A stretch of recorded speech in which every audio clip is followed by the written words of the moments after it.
Some of the people in this movement make these extreme statements about what's going to happen to humanity.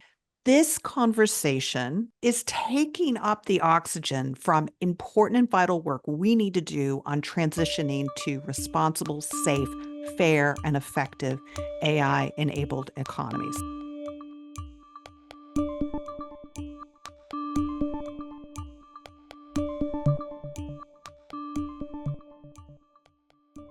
Welcome to Burning Platforms, our fortnightly look at the intersection between tech and politics, brought to you by Capita's Centre of the Public Square. I'm Peter Lewis. This week we delve into the digital dark age with responsible tech academic Gina Neff. But first, our regular wrap of the latest news with panellist Digital Rights Watch Chair Lizzie OShea and Choice's digital campaign lead Rafi.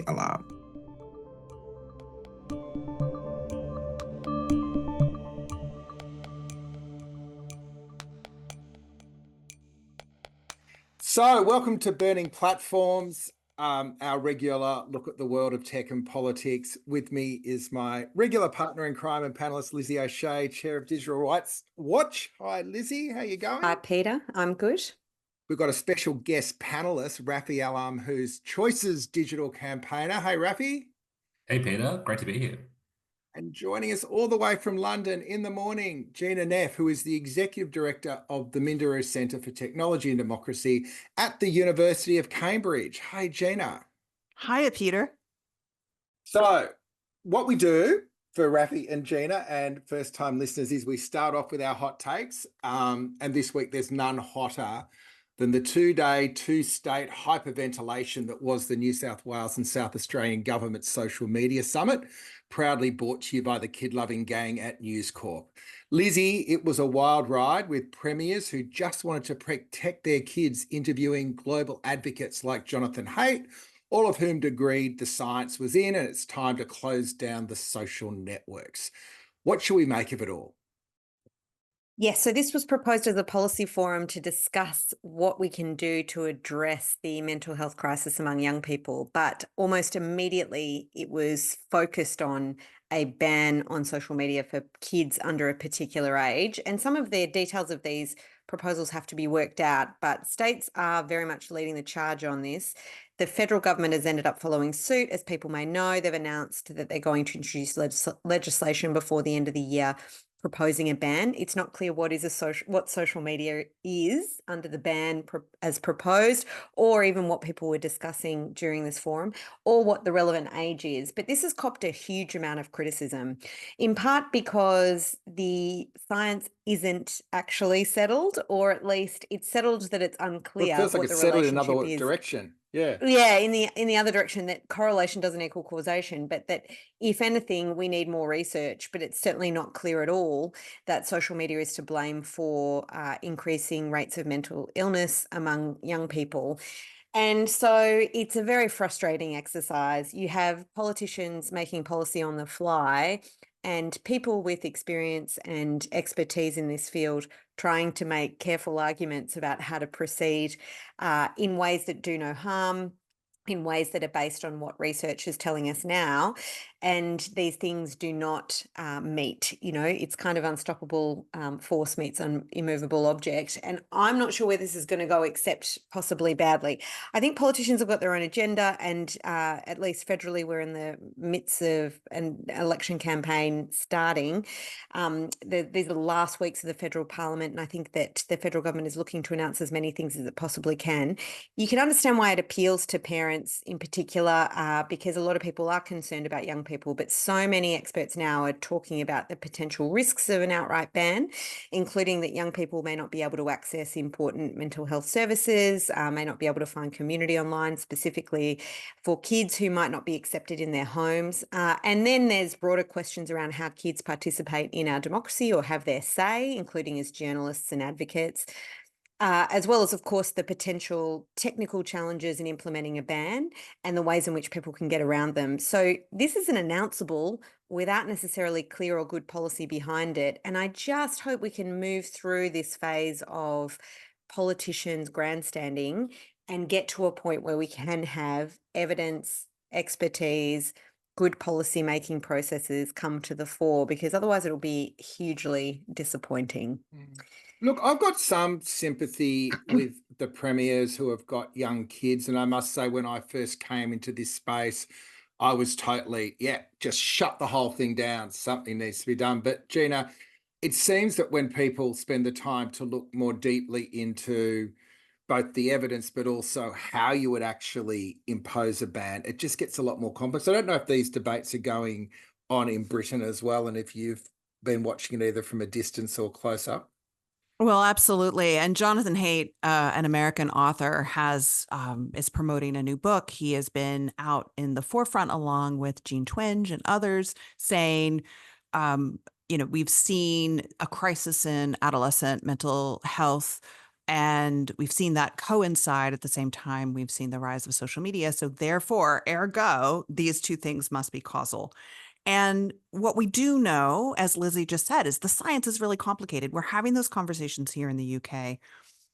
During the UK's process of the Online Safety Act, we went from a tagline or a strapline making the UK the safest place to be on the internet to something that became much more narrowly scoped around children. So as somebody who really cares about the politics of big tech, somebody who really cares about making sure we have the best online information ecosystems we can, it's kind of convenient to say, oh, let's protect the children.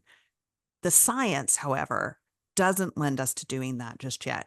What we do know and what we have seen is that we know the platforms themselves have internal research that they're not sharing. So Facebook whistleblower Frances Haugen in the Facebook papers released a document that showed an internal study that Facebook had done where they did a deep dive with adolescent girls who had diagnoses of disordered eating. And their qualitative research with these young women showed how Instagram was making them worse. They could actually articulate the kinds of searches they did, the kinds of things that were present, and the researchers themselves were raising red flags. This was a study that was not shared. It's not been published, and so we know that platforms have the ability to do this research and do this research carefully. They're simply not sharing the data or the access to data. So one of the levers that we've been working with in the UK is asking these questions. When and how can independent researchers safely get access to data? If we're going to have legislation, if we're going to have regulation, we absolutely need to be able to not let the platforms mark their own homework. And right now, that's what they're asking to do. They're asking, saying, trust us, we have the data. It's oh so complicated. You can't quite understand what's going on our platforms. Whereas the research community is saying, actually, if we want to get a front foot on the adolescent mental health crisis, we absolutely need to be able to get access to the data and be able to use this responsibly to scientifically measure these things, because we can't trust the companies to do that themselves. They've got the opportunity, they've had the opportunity, and they've not taken it. In fact, they've actively squashed it. And we'll go a bit deeper into your whole construct of digital dark ages in our deep dive in a little while, but that's a really good taster on that, Raf. It seems the federal government's already backsliding on the ban and saying there'll be exceptions if different platforms, to Gina's point, show that they're taking measures to keep kids safe. So it feels a little bit performative at the moment. What's your perception of the whole thing? Look, this is probably not the best start to my podcast debut, but don't really have a hot take on social media from a choice perspective. I mean, we haven't really worked on it before. From what I've seen from allies, though, it does seem like a bit performative, that there isn't going to be isn't going to be really effective, and the evidence is still out. Personally, I'm at a bit of a loss about what to do around this. Like when I grew up, social media wasn't around, and at the moment, I don't have kids. I don't know that many people with teenage kids, but it does feel like, on Gina's point, that there's often a user-focused attention on what to do, like how do people access these social media sites. But, the digital platforms do have this information that they hold, and we need to find out more about, like the information that they know about how their platforms are affecting people. But it does seem a bit worrying, even if the evidence is you know still up for debate. It does seem worrying about how digital platforms are affecting kids potentially, and yeah, I mean that's my hot take on it. I would say one proposal that did get discussed a little bit in the course of this summit is a ban on the commercial exploitation of children's data. And that is one pathway into attacking the problem of harm caused by social media, but without saying children can't access it at all, or locking it away from them and then releasing them onto it when they hit a certain age, as if that changes everything. So I think there is an argument that you can tackle this in a rights respecting way by looking at the business model around exploitation of data. The other thing I would say, I suppose, is I think this is an interesting debate because a lot of the proposed changes or design elements that are included in young people's versions of apps that might be considered safer are things that I think many adults would benefit from as well, including things like bunching notifications together, maybe notifications or nudges about how much time you're spending on a particular platform. And so I do wonder whether there's some good that might come from this debate by saying what things can we do for children who are particularly vulnerable that maybe also adults might benefit from as well, that adults are also calling for to allow their experience online to be less exploitative, less engagement above everything. And so those are the kinds of things I would like to see discussed further. If we are convinced it's a crisis, there are some things that we can do that aren't as performative, say, as a ban, that may have a broader social impact for everyone who wants to be online without feeling bad about it all the time. And, as Cam Wilson pointed out in Crikey this week, a ban on kids is actually age verification and registration for everyone. And there are, in a country with very weak privacy laws, there are hairs all over that. So yeah, one to watch. Hey, Rafi, you've been out and about talking about an important bit of research that Choice has undertaken, combining two of my favorite things, privacy and motoring. What did you learn? Yeah, so our first interest in this story came earlier in the year when a Toyota customer reached out to us saying he had issues when his Toyota dealership said they wouldn't physically disconnect his car from any of the connective services in it. And he was told that if he went about and did it, he would lose his warranty and they wouldn't return his deposit. So we looked more into it and we found a bunch of privacy concerns with Toyota cars. And more recently, we looked at the top 10 brands in Australia. So, and we kind of like went through their privacy policies because we wanted to approach it as an educated consumer, if that makes sense.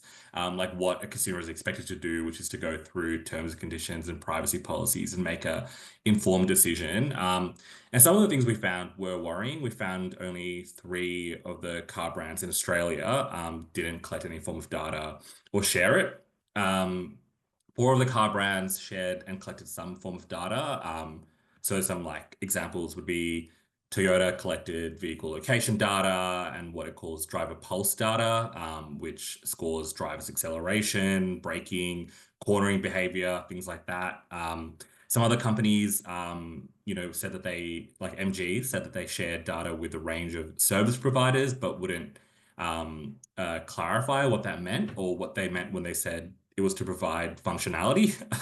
Very vague statement. And Mazda said that they collected voice consumption data and shared it with service providers and undisclosed third parties, but didn't respond to our requests for clarification. And of course, this is like going a bit beyond what an average consumer could do. Most consumers can't just reach out to a car company and ask for comment. And yeah, 3 of the car companies also collected some form of voice or video data. So Kia and Hyundai would share voice recognition data with an AI company that they say is aggregate and non-identifying, but also said that it derived from the use of voice recognition features in BlueLink, including date, language, latitude, longitude, VIN, and voice files. And Tesla also collected video footage through their cameras. So that was some of what we found. Definitely concerning. It did resonate with a lot of people, which was exciting, but like we always say at Choice, a lot of this comes down to privacy reform, but we do hope businesses become a bit more forthcoming with their privacy policies, but more importantly, change business practices. Wow, I feel like that's very confronting. I mean, I did know this to be true to some degree because Catherine Kemp has been researching some of this and has argued that there's also potentially competition elements that apply, or competition law concerns, because, in what circumstances is it good for Australian society if there's data that might improve safety that ought to be shared across companies, but isn't done because it's proprietary and it's being used for other purposes or commercially exploited. You do wonder whether the automobile industry should be more like the aviation industry, which does have a more regulated process for sharing that kind of information. But it also does strike me like a lot of people do a lot of things in their cars that I don't think they would necessarily expect would be subjected to that kind of surveillance. Like perhaps Are most you talking obviously, about getting busy on the back seat? Or I wasn't actually, but there you go, Peter. Why am I not surprised that's what you raised? I was actually going to say that they have children in their car all the time. So that young people too. That particularly end up brings, of course, a being link between the two. okay. They end up having their images taken, whatever it may be, their voice used and trained. And if you have no line of sight on this, but also I do wonder whether that's lawful, because I don't know if you could say that they consented to it or their parents consented to it, especially if their parents aren't the ones driving them in the car or aren't the owners of the car. So there's all sorts of legal issues there. And sometimes I wonder whether these companies have actually thought this through or just expect to get away with it. So I do think the kind of exposure that Choice does is very, very important, even if it is partly just to demonstrate that there's a need for reform in this space because you cannot trust the industry to behave well. But more generally, I think it does also give consumers the opportunity to ask the questions of companies they buy vehicles from and to reconsider it. My first car was a 71 Volkswagen Beetle, and honestly, after reading this story, I think maybe it's time to go back. Rafi, is it the proposition that where is the data being held? In the vehicle, or is it being sent back to the mothership, or don't we know?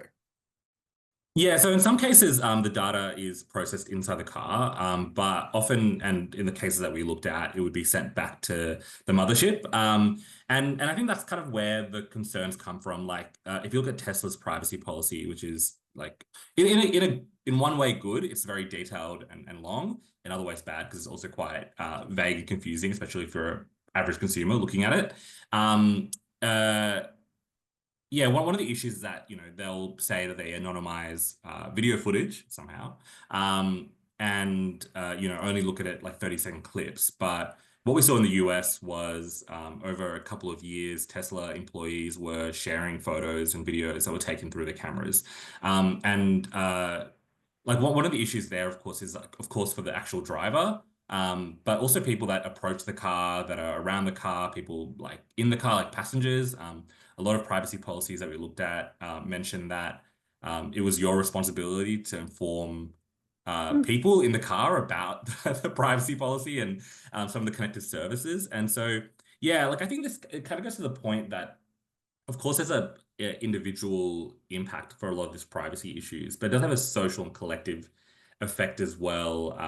If there are video cameras like looking at people, if you're being recorded without your consent, and I think it does add to that creepy element of these connected services. And to like the earlier point around it, I think that is part of the reason why it resonated so much. Like a lot of people that reached out to us, but also like journalists that we spoke to, weren't really aware of the amount of connected services in cars. And I think with like a new technology like this, people aren't really prepared for it to be so intrusive in such a private place. It's obviously like a transitory space, but I think a lot of people do see their cars as a kind of almost like a pseudo living space. You might have your possessions in there, you'll have family, you'll do things. And like to that point, like one of the there were intimate photos, like let's say shared by Tesla employees in that story I mentioned. So yeah, I think it does add to that creepy element. And also I think people are concerned by, even if there are good privacy practices in place to protect, like business practices in place to protect that data, or or whatever, the mechanics are there for further intrusion in the future. And overseas, there are examples where more data is collected, more data is shared. Data might be used for, your driving behavior might inform insurance premiums and things like that. And so, yeah, I think people are worried about that too. Yeah, it's hard to think of a positive use case, isn't it, Gina? Like, it's just one of those cases where we're collecting data because we can. Well, companies are collecting data because they are working in a business model that says data gives them the right and ability to create new products and services. And that's something I think makes it interesting and complicated from a consumer point of view. When you buy a Tesla, you think it's your Tesla. When you're in your Tesla, you think that's your space. You have literally bought the right to use that car, except the terms and conditions of these products now as data collection vehicles, no pun intended, it means that you're signing up to a contractual relationship that most people don't fully understand the terms of, and they certainly don't understand the implications of. So what does this mean in terms of those, say, photographs from your car being used for training models for whatever future products and services? How might data exposure in AI products and services expose your personal information or your personal ways of doing? I don't want to train AI to sound like what I sound like when I'm talking to my kids in my car. I want that to be in my family. Thank you. Lizzie's laughing for those of you who can't see or hear her. But, I've got 2 teens in the car, and I certainly don't want my singing. Like, I am totally full on, carpool karaoke. You do not want me training AI models with my singing voice. It also gets me thinking, Lizzie, about that the concerns on Chinese EVs being able to be controlled remotely, and it's actually opening up these technology windows where, what do you build on the back of it? And it's another space that is no longer private. Yeah, I mean, the other thing as well is that what happens when companies decide they don't want to service that model anymore? Do you have the right to repair it? Do you have the right to go in and fix it or modify it to suit you? And that takes on a new valence when it might be a foreign company that owns the vehicle, but also just from an environmental perspective, how we might regulate these vehicles into the future so that it's not a process of planned obsolescence, that it is genuinely greening the transportation industry rather than becoming a kind of subscription service in the same way that an iPhone, starts to work less well after 2 years and you buy a new model. Like, there is a real set of larger questions about how you regulate a market for a particular kind of service when it becomes almost a subscription model in the way that Gina was describing, that touches on not just national security issues, personal safety issues, but also long-term sustainability of the industry, which I think are interesting to think about. Well, Yeah. and if I may, right to repair issues, right? The ability to, as Rafi kicked this conversation off, the ability to get in and tinker and, opt in, opt out. There is no effective opt out from these auto data collection services. If you have this model of car, being able to shut this thing off is not an option. So how do we have people able to make, modify, build on, and how do we have other companies able to enter into competitive marketplaces? Are these companies literally using our consumer data as new competitive moats around their existing products and services? Definitely. And I'd add to that with the story that I mentioned of the Toyota customer earlier in the year. Like, he was told that there was no way to properly shut opt out basically by the dealer. Wow. There's a whole other question about like the layer of dealerships in the car industry, but beyond that, he was told there was no way to actually opt out because it could be remotely reconnected. So I think there is an issue, like, like for a lot of consumers, you're spending a lot of money on this, right? This might be one of the biggest purchases you make other than your house. And I think that feeling of powerlessness that consumers are more and more feeling because of some of the things that we've been talking about, like subscription models, is really concerning. And that feeling that like, oh, on top of that, they're just collecting my data and doing what they want with it, I think does, irk people rightfully. And I just like add as well, like we didn't, we're not saying that there isn't any use case for some of this data ever, right? Like some of the safety data could be useful in a collective sense, like Lizzie mentioned.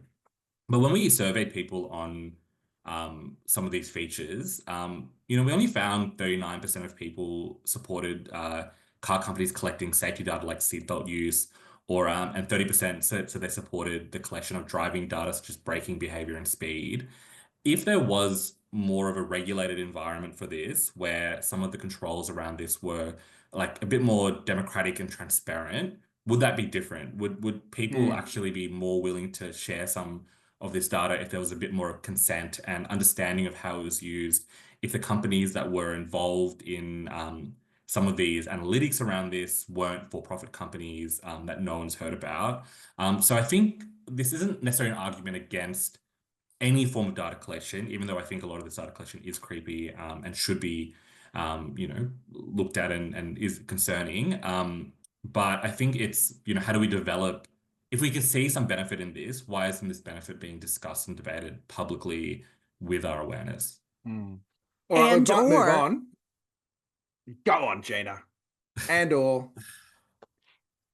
or that benefit being shared with customers. So in the auto insurance market in the UK, right, in many countries, you can get a benefit from that data collection in a lower auto insurance rate. Now, many of us who care about privacy opt out of that. We don't opt in, but we have that choice and we have a sense of transparency, and we've had that conversation in the marketplace with companies saying, yes, I'm willing to have cheaper insurance and give up my data for it, versus no, thank you, I don't want that. It does lead the question, though, is privacy a luxury good? And that's a conversation that we need to have with legislators. Yeah, or at least a mediated good. I better move on because we're killing the clock tonight. I thought I'd pause for a moment to recognize that a week after OpenAI 0.1, or Strawberry to its fans, launched boasting it could now do the work of maths and physics PhD students, AI researchers have scooped the pool with this year's Nobel Prize winners. Geoffrey Hinton and John Hopfield were awarded the Nobel Prize in Physics for their work on artificial neural networks back in the 80s, and the prize in chemistry went to two of the execs from Google's DeepMind around the development of AI systems around proteins. And an honourable mention to Darren Acemoglu and Simon Johnson, who won 2/3 of the Economics Prize for their work on how institutions support prosperity. Lest this be seen as a celebration of AI, the thing that draws some of these winners together is their criticism of the current AI development models. In his speech accepting the award, Hinton paid tribute to one of his students, Ilya Sisiskova, for firing Sam Altman, referring to last year's failed board result. And of course, Acemoglu and Johnson have led the thinking on economic models around AI with their book Power and Progress, which I have been fanboying ever since I read it last year. So I'm interested in the panel's takes. It does seem to me that the Nobel judging panel may be joining the vanguard in critical thinking about technology, or is that reading too much into it, Lizzie? I think so. I mean, Sam Altman's obviously a polarizing figure, but I thought that was a pretty nice quip that he popped in that speech. I mean, I do wonder whether also some of the focus on what AI good use cases are was part of the work of the Nobel Prize Committee this year, at least, because so much of, say, Sam Altman's persona is associated with ChatGPT and other kind of, Sora, the image-based a video-based generator, which has been criticized for exploiting creatives and writers and other forms of artistry, whereas this Prize at least seems to focus on other uses of AI that are potentially being neglected in the current discussion around what is the boom in AI. And so a figure like Altman has an outsized importance in this debate in circumstances where he shouldn't. But yeah, I feel like we're in maybe the mainstream now as critics of some of this breathless coverage of what might be a bubble, at least in respect of Sam Altman's version of what the future of AI looks like. Never thought I'd get to say this on a podcast. Who's your favourite Nobel Prize winner this year, Gina? I'm going to duck and dodge that question. And this is why we have podcasts, right? It's literally why we have podcasts, because we can have different hot takes and competing hot takes. So I'm going to respectfully acknowledge Lizzie and take the completely opposite view. I'm exhausted. So many of us who work in responsible AI, listen, I helped to run this investment here from the UK government called Responsible AI UK. It's 33 million pounds. We give out money to researchers. We help connect research communities. We build links with countries around the world, including a shout out to our colleagues and partners in Australia. I'm exhausted. That what the Nobel Committee just platformed was a message about existential risk. So Geoffrey Hinton, if you read Google's press releases carefully, they say 3 Google affiliated researchers. Hinton famously resigned from Google because he wanted to talk about the extreme and existential risks that AI faces. And in his acceptance speech, this question of existential risk was what he was talking about in terms of Sam Altman. And just to bring listeners into that, it's the idea that somewhere in the future, there is a possibility that AI will get so intelligent that we'll have a Terminator-like future where these machines take over humanity. And the risks that they consider are things like the spontaneous combustion of new kinds of chemical weapons, new kinds of nuclear warfare being set off, shutting out critical systems for humans, that it's really a robots versus them. And this is a theme and a trope that's been taken straight from science fiction, right? It has absolutely zero to do with the concerns we have already voiced in this episode of this podcast. Namely, how are people making consumer choices? What's happening to our jobs? How are we protecting our families? Where are we going forward? Some of the people in this movement, a book earlier this year, basically, by some of the people in this movement make these extreme statements about what's going to happen to humanity, right? Arguing that, well, the robots are going to get so smart that they're going to raise our kids for us. And it's going to be seen as somehow damaging to be the human raising a child, having a family, rather than, doing what we do, caring for one another, building our communities.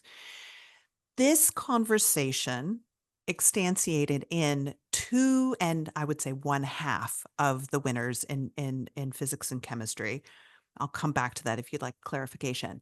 It is taking up the oxygen from important and vital work we need to do on transitioning to responsible, safe, fair, and effective AI-enabled economies.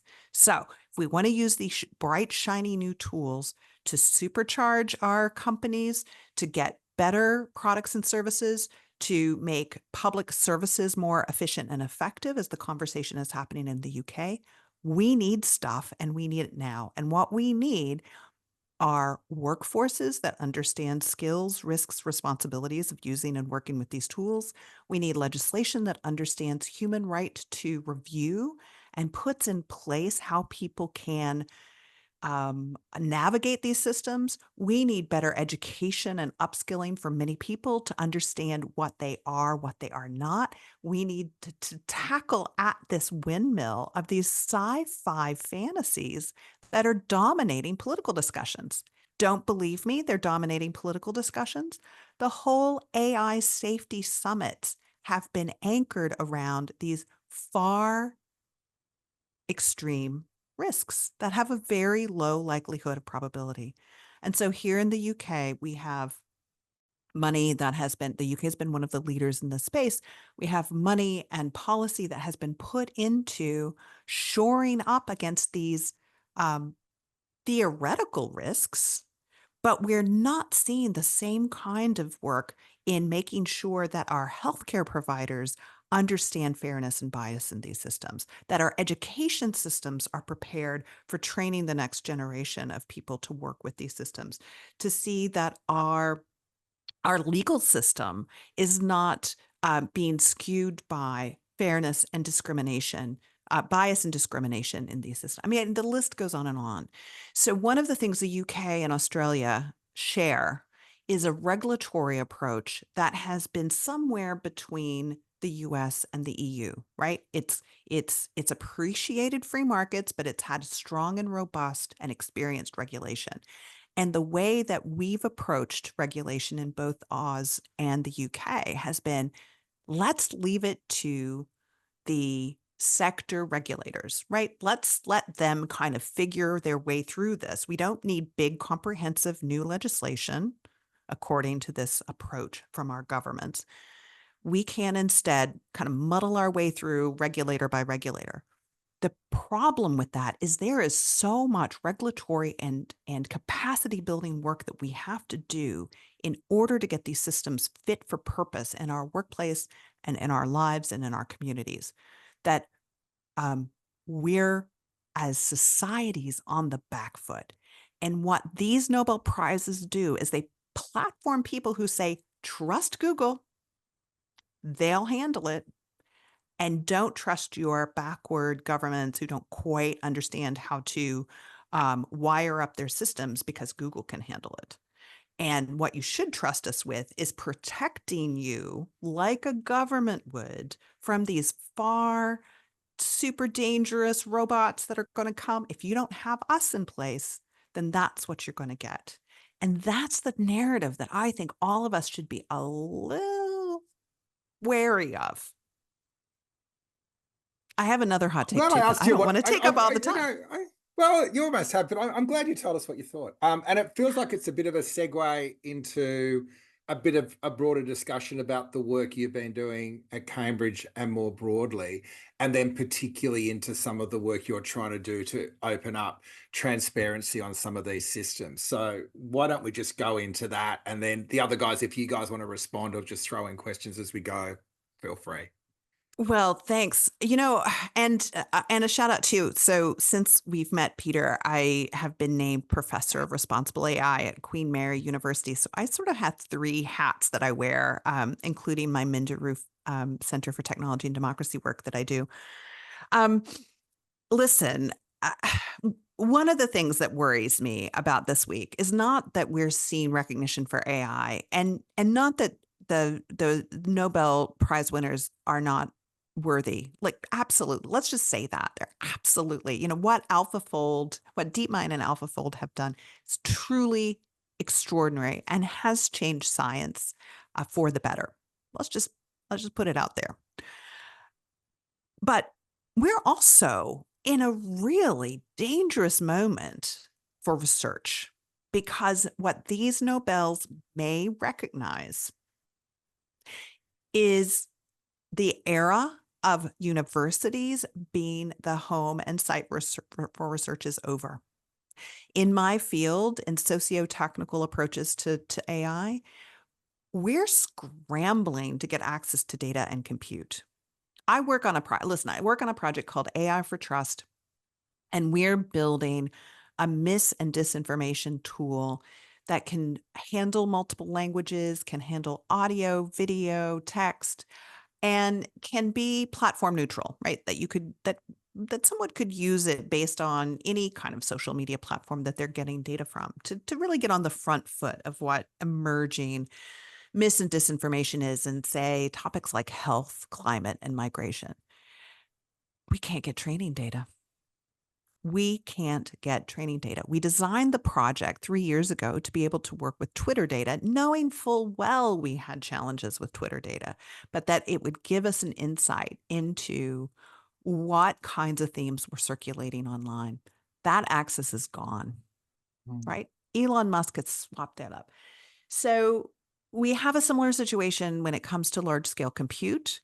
We're losing our best and our brightest in university research to industry, not just because of salaries, but there's that as well, but because industry now represents where the compute happens. And when we hear people like Sam Altman and OpenAI talk about these extraordinary needs of electricity and water to run the systems that they're doing, they're talking about the data centers that are powering this generation of AI development.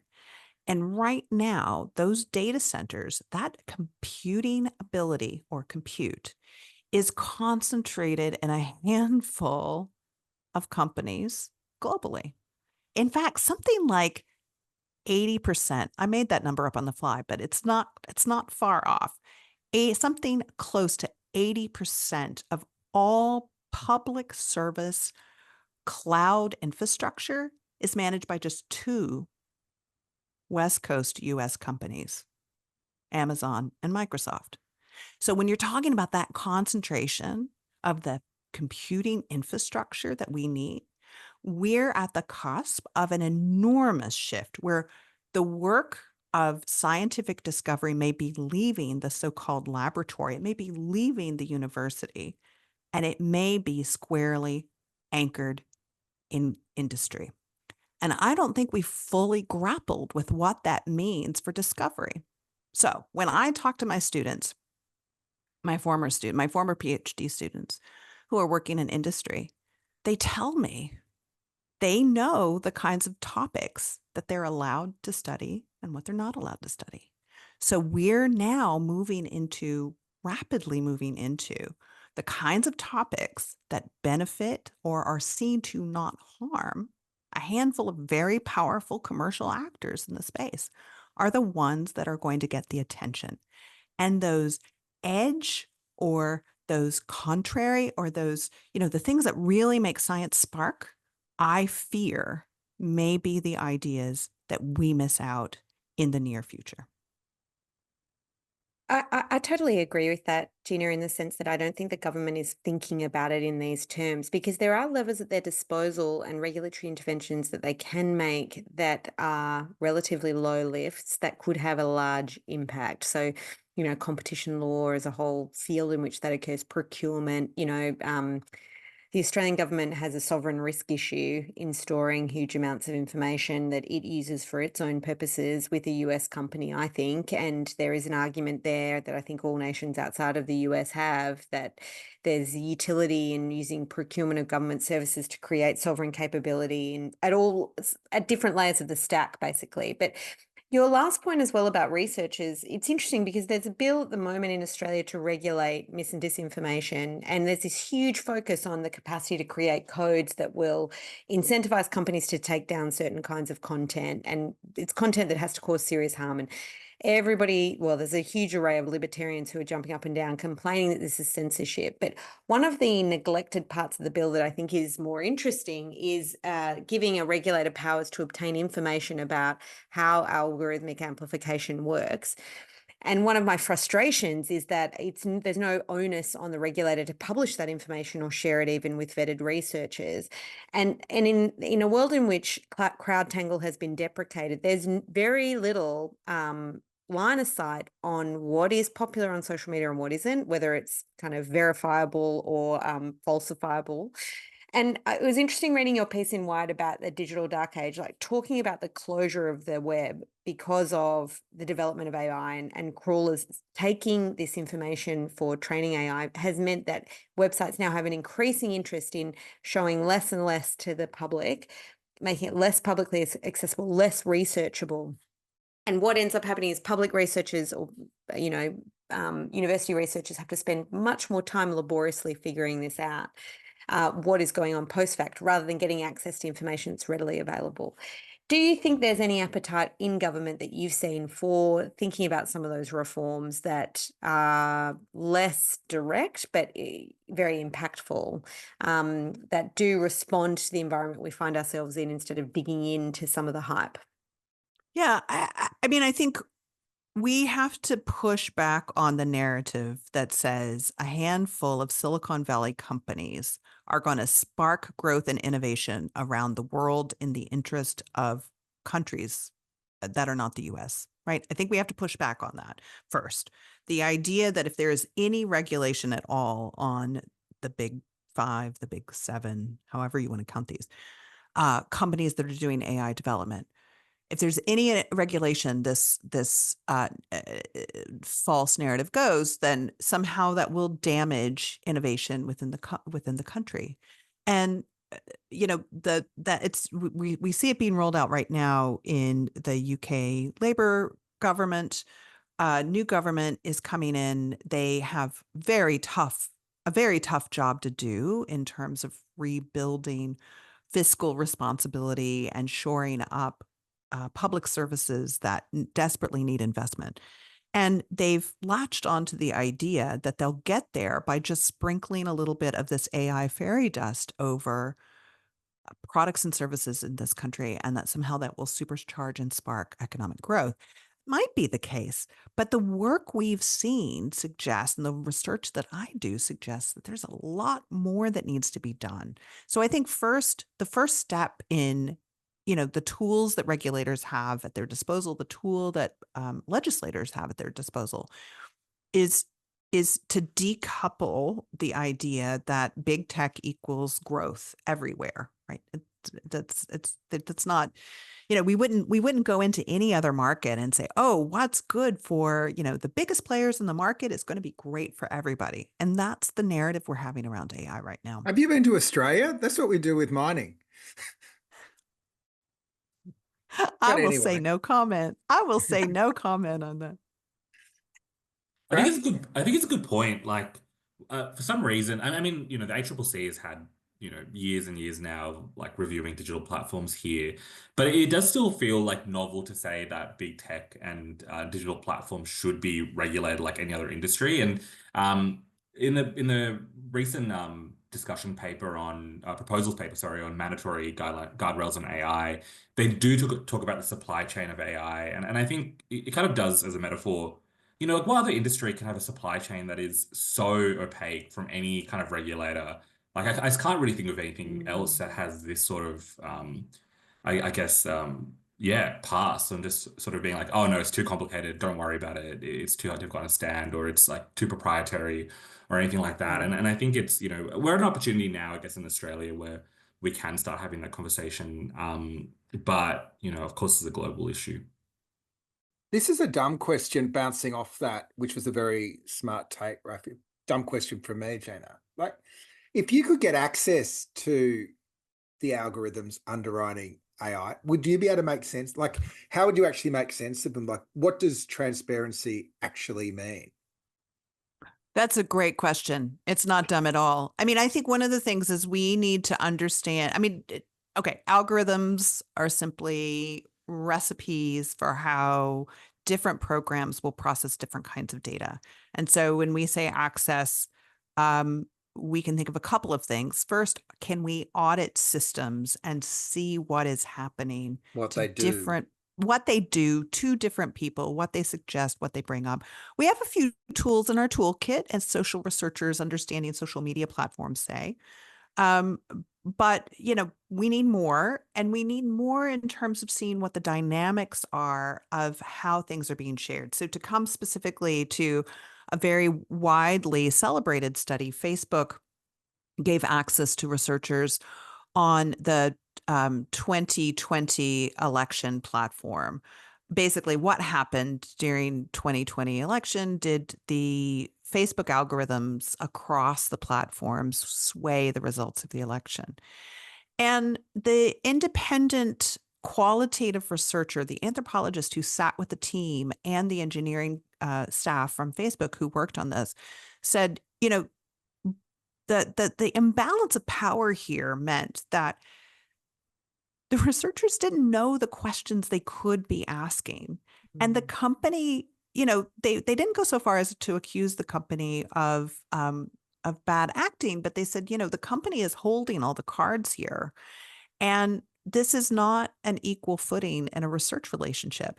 Now, it won't surprise reviewers that Facebook was very interested in the messaging that said there is no proof that Facebook algorithms shifted the results of the 2020 elections. However, the researchers say the messaging that should be the headline should be that it's a bit more complicated than that. And the boundaries of what questions were asked and how they were framed were there. So yes, we need access to be able to understand what's going on in these systems. But in the absence of that, we're not going to get a clear picture of what's happening in our online environments. And that's not just for research, it's for policymakers, regulators, and the public to be able to hold these systems to account. Can I add something on your earlier point, Gina, about, and which I agree with, like overemphasis sometimes on the existential risks of AI versus some of the more like everyday concerns about what's happening. I think one of the reasons why, people do come to conclusions about some of the more existential risks of AI is because some of the companies that we're talking about now are so opaque about what they do. And, even, it's not necessarily AI related, but Neuralink, for example, some of the risks and creepy elements of it and associated with like neurotechnology sort of just came out of nowhere. And I think people do worry about what are the companies doing behind the scenes, not necessarily in their algorithms, but just as corporate practices. And so I think that kind of is part of the worry is that people, it's not just like algorithmic transparency, but I think as companies that can have such huge impacts on the world, they can be quite non-transparent about their practices. And so yeah, I thought that like linked back to what you were saying about the Nobel Prize. Could even be that the emperor's got no clothes. It might be like Elon Musk's robots that if you open the curtain, there isn't much there. Yeah, absolutely. Lizzie? Yeah, like I agree. Like there's that point that what is existential risk to some people? To some men, it's like the idea of creating a all-powerful weapon and someone's going to do it. But to a lot of people who are on welfare, who use cheaper products, who are addicted to gambling, or who are exploited by a variety of different actors using automated technology to make decisions about them, it does already feel like your life is not your own in the way that it may have been in times gone previously. So I can also understand how the idea that commercial exploitation or cheerleading that sits in direct contrast to a lot of people's experience of AI. I mean, we in Australia, of course, I think a lot of people's understanding of automation and digital transformation in government is the experience of robo-debt. I mean, that wasn't particularly sophisticated technology, but what it was doing was automating decision making in a way that's made to look neutral and fair. Or at least have the cover of a sophistication that comes with technology, when in reality it was wrong and they knew it was wrong and they did it anyway. And so what it highlighted was that technology kind of covered this weakness in the institution. It took a long time for the department to come to terms with the fact that it was wrong. You had a minister presiding over it who knew it was wrong as well and didn't do anything about it. So, there's this risk that technology, even relatively unsophisticated technology, does sort of highlight or bring to the fore some of the weaknesses in government. And that's, I think, what also some of your work says to me, like, how do we get government ready to do the job that they need to do, not just in terms of adopting new technology, as, in addition to regulating technology companies that are all powerful as well. Like, yeah. Do you think anyone is doing a good job in this sense, Gina, that you look to? Well, I mean, so we have robo-debt in Australia. We have the Dutch public benefits tax scandal in the Netherlands. We have the Horizon post office scandal in the UK. That's been the topic of conversation over the last year, thanks to a very well done film, a televised film that was shown over Christmas. Listen, I think we're looking at the potential for mistakes happening at speed, scope, and scale of unprecedented uh, uh, mistakes happening at unprecedented speed, scope, and scale. And that we're not having the conversation around how do we ensure that these systems are safe? The companies have latched onto, and Jeff Hinton, Nobel Prize winner Jeff Hinton is one of the leading of the charges. They've latched onto a conversation that says, listen, we need to think about the risks that 1950s sci-fi outlined around AI, and we need to drill down on those, and policy needs to catch up to our brilliance. And those of us who care about policymaking, different ways, like, hold on a second. A, that's not very democratic. B, that's not the risks that we need to be focusing on. And C, there are roles for government in doing that kind of work. We do it in assuring all kinds of safety systems, of critical systems. But the conversation has been an incredible, important lever in shifting away from how do we want AI in our lives? What kind of AI do we want in our lives? Oh my goodness, we have a new cabal of these enlightened scientist masters who are the only ones who can save us from this AI Terminator future. And I think that's a very dangerous place for policy conversations to be in.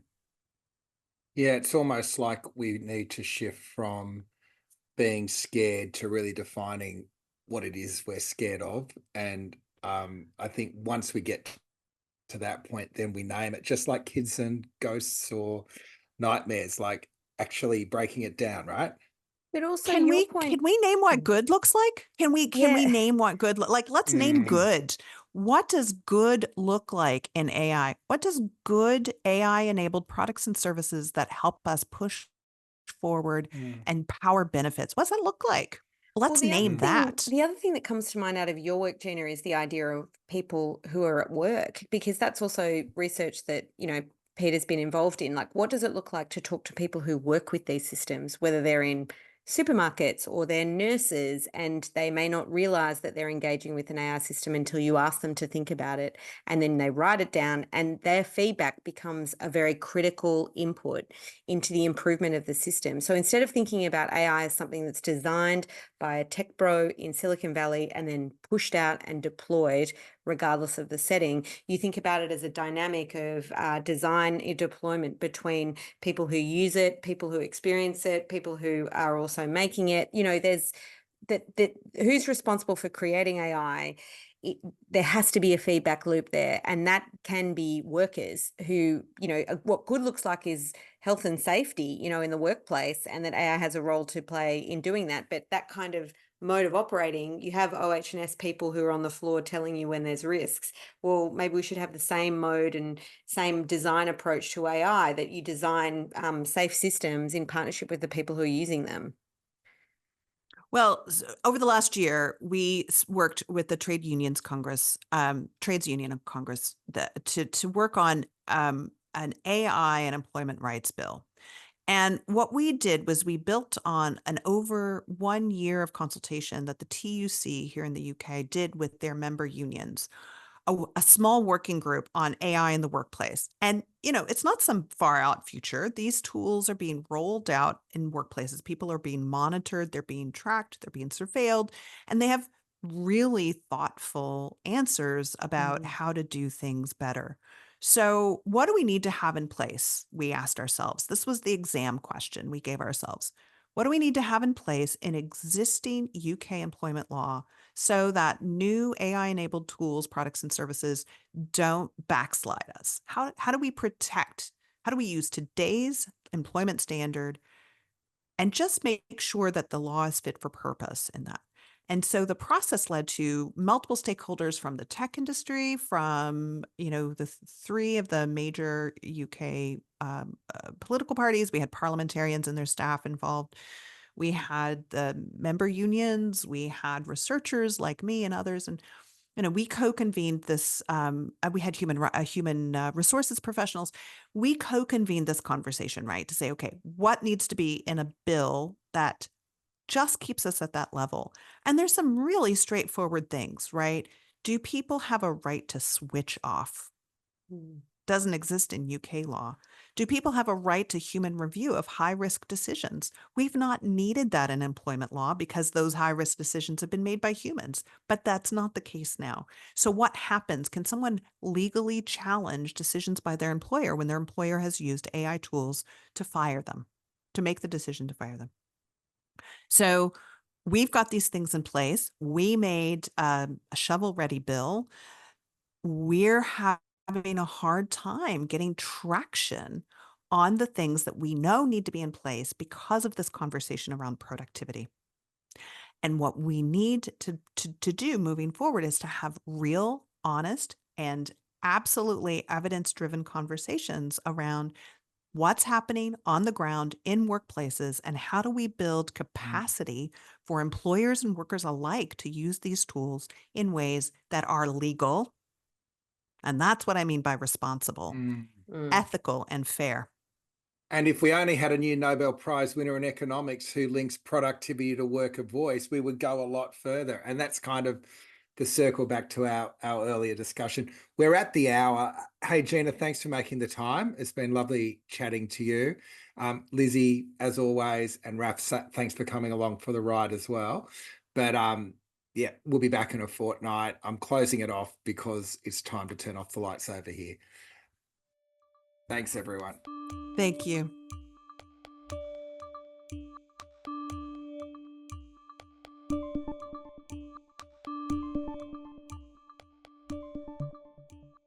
Burning Platforms was brought to you by Capita's Centre of the Public Square.